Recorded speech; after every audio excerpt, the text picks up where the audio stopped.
Assalamualaikum warahmatullahi wabarakatuh. Perkenalkan, nama saya Winani Srinanalini, NIM 12011840077, kelas TI 4204. Saya akan menjelaskan pembahasan dari soal nomor 1, UAS Statistika Industri yang diampu oleh Bapak Judi. Berikut penjelasannya.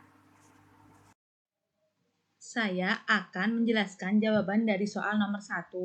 Sebelumnya, saya akan membacakan soal dari nomor 1. Sampel acak perusahaan yang bergerak dalam utilitas listrik, jasa keuangan, dan pengelolaan makanan memberikan informasi sebagai berikut mengenai keuntungan tahunan per karyawan, seperti yang disajikan pada tabel 1 di bawah ini.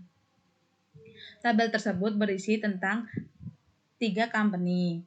Haruskah kita menolak atau tidak menolak klaim bahwa tidak ada perbedaan yang nyata dalam populasi untuk keuntungan tahunan per karyawan di masing-masing dari ketiga jenis perusahaan?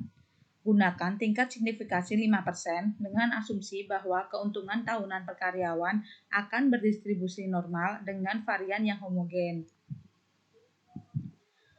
Solusi yang dapat kita gunakan yaitu menggunakan metode one way ANOVA, di mana kita akan menentukan nilai N1, N2, N3, N besar, dan K terlebih dahulu.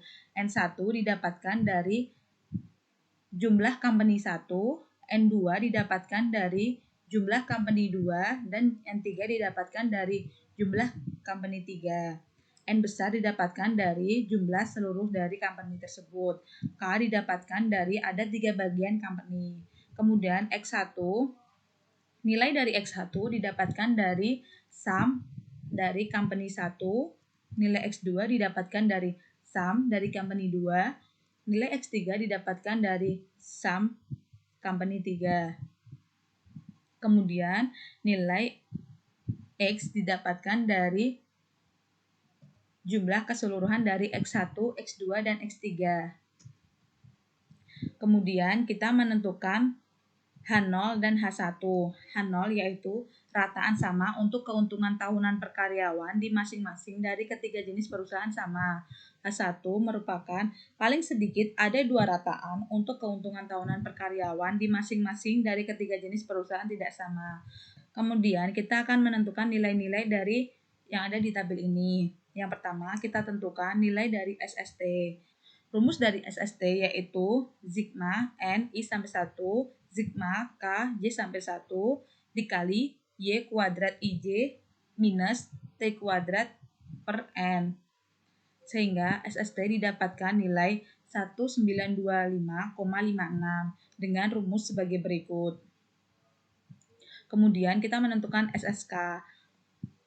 Rumus dari SSK yaitu sigma K J sama dengan 1, T kuadrat J dibagi N minus T kuadrat per N.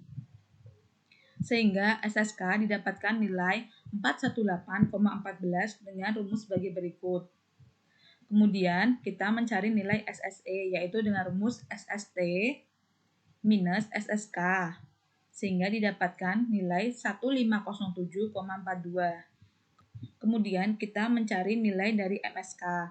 Nilai dari MSK dapat kita gunakan rumus SSK per K-1. Sehingga didapatkan nilai 209,07 dengan rumus sebagai berikut. Kemudian kita menentukan nilai MSE dengan rumus SSE per K N-1 atau MSE sama dengan SSE per N besar minus K. Sehingga didapatkan nilai 125,62 dengan rumus sebagai berikut. Kemudian kita menentukan F hitung. F hitung didapatkan dari MSK dibagi MSE, di mana mendapatkan nilai sebesar 1,66 dengan rumus sebagai berikut. Kemudian kita menentukan K-1, KN-1, NK-1.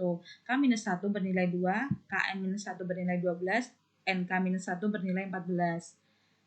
Nilai-nilai yang telah kita cari tadi, kita masukkan ke dalam tabel.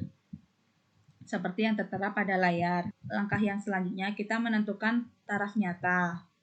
Taraf nyata sebesar 0,05 Kemudian kita menentukan V1 sebesar 2, V2 sebesar 12, daerah kritis kita dapatkan dari F tabel sebesar 3,89,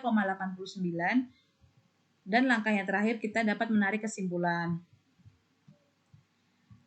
Dari nilai yang kita dapatkan atau dari nilai F hitung didapatkan 1,66 dan dari nilai tabel didapatkan 3,9. Kemudian kita bandingkan 1,66 lebih kecil dari 3,89 sehingga terima H0 karena F hitung kurang dari F 0,05 atau 2,12.